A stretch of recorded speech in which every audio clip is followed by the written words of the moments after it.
У тым, што вы робіце, няма Бога. Ён з выклікам глядзеў у твар Зарвавеля, сухі, вастраносы, нагадваючы арліны, з навіслымі сівымі бровамі над чорнымі вачыма. Вы не ведаеце яго, а я ведаю, і тут яго няма. Ён паказаў рукой на скруткі Торы, якія ляжалі на стале. Браты, як чорныя цені, стаялі ля сцяны насупраць. Яго паклікалі на суд. Што ж, хай будзе суд. Суд і пакаранне. Яму было ўсё роўна пасля таго, што ён даведаўся і убачыў. З ім гаварыў сам Бог, і ён прыйшоў перадаць ім яго словы. Будзе новы закон, сказаў ён, новы запавет. Усё зменіцца. Ужо змянілася. Людзі будуць жыць па-іншаму, і гэта ўсё будзе ім непатрэбнае. Гэта ўсё не трэба, яно залішняе. Ён рашуча падышоў да сталу, на якім ляжалі скруткі. Храм старой веры будзе зруйнаваны і аднавіцца ў свеце новым, у тым царстве, якое ўжо на падыходзе. І я нясу вам яго. З гэтымі словамі ён размахнуўся, і скруткі пасыпаліся на падлогу. Яны разляцеліся ў бакі, і ў пакоі пачуўся адзіны ўздых ускрык. Цені кінуліся да яго, пэўна, прагнучы на месцы пакараць за блюзнерства. Ён рашуча павярнуўся да іх і стаў прама, раскрыўшы грудзі. Вы жадаеце кроў плоць маю. Вось яна. Ешце і піце ад мяне, і ведаеце, што прымаеце цела Бога. Натоўп спыніўся па мгновенню тонкай старэчай рукі. Пакіньце яго, ён вар'ят. Прарыпеў сухі тагасветны голас. Хай сыходзіць. Не апэцкайце рукі і святое месца трапезнай крывёю. Ён і так загіне ад голаду і смагі. Ідзі! Ідзі, куды ты жадаў. Туды, дзе пануе сатана і пячэ сонца. У пустыню. Яна прыме цябе. Мы ж болей не можам цябе тут бачыць. Зарвавель спакойна апусціў руку. Яго позірк не выражаў нічога, акрамя ўпэўненасці, што ён адзіны правы. І ён, Шымон, памрэ, як паміралі ўсе з братоў, якіх праглынала пустыня. Я пайду, спакойна вымавіў ён, туды, дзе пануе сатана, ваш Бог, у свет, які чакае Бога новага, сапраўднага, якога яму нясу я. Словы вар'ята пустэча не вартае ўвагі. Зарвавель павярнуўся да яго спіной. Гэта ж зрабілі ўсе астатнія. Ён таксама павярнуўся ісці. Ззаду раптам пачуліся таропкія крокі. Ён спыніўся, нягледзячы.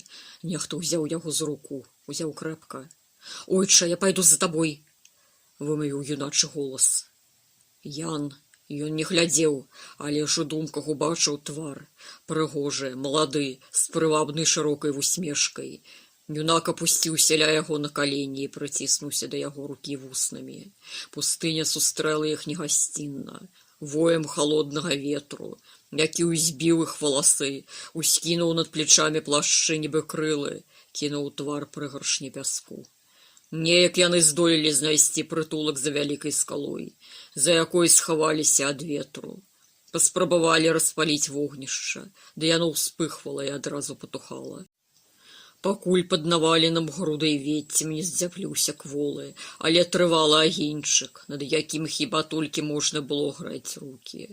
Яны паселі ля яго, прытуліўшыся спінамі да скалы, і амаль адразу паснулі. Ён прачнуўся ад крокаў.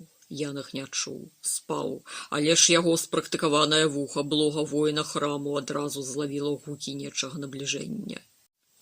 Ён прыўзняўся, асцярожна загарнуўшыся плашчом, сціскваючы ў руцэ шырокі востры нож. На жаль, мяча ў яго не было, аднак, падумаўшы імгненне, ён і нож адкінуў. Не з гэтага яму трэба пачынаць новае жыццё. Меч застаўся ў мінулым, разам з пыльнымі агромністымі світкамі. Цяпер у яго была адна толькі зброя — слова. І слова было ў Бога, і слова было Бог. «Хто там?» — гучна вымавіў ён. Ян прачнуўся і адкрыў вочы. Вецер разнёс яго словы па пустыне і, прыўмножыўшы, кінуў гук наперад. «Рабі, гэта мы!» — пачуўся з-за камянёў нечы напалоханы, усхваляваны адначасова радасны голас. Мы ледзь шукалі вас. Барадаты чалавек зрабіў крок да яго, да святла. Мы прынеслі рыбу. Ён працягваў яму карзіну, накрытую белай льняной тканінай. Некалькі чалавек, стаяўшых за ім, раптам апусціліся на калені, акунуўшы твары ў пыл. Гэта ты, Пётр, сапраўды, ты прыйшоў да мяне, радасна вымавіў ён.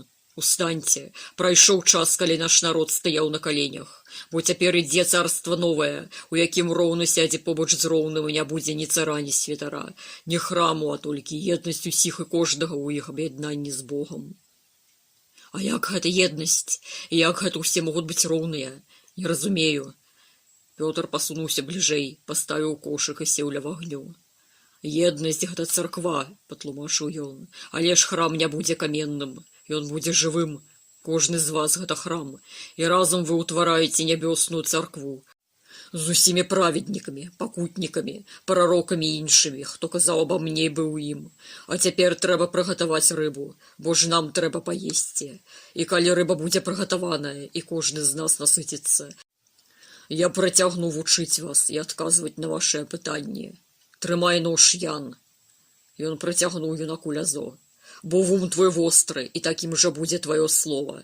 Ты прыгатуеш шмат рыбы для мяне, але ж гэта будзе пазней.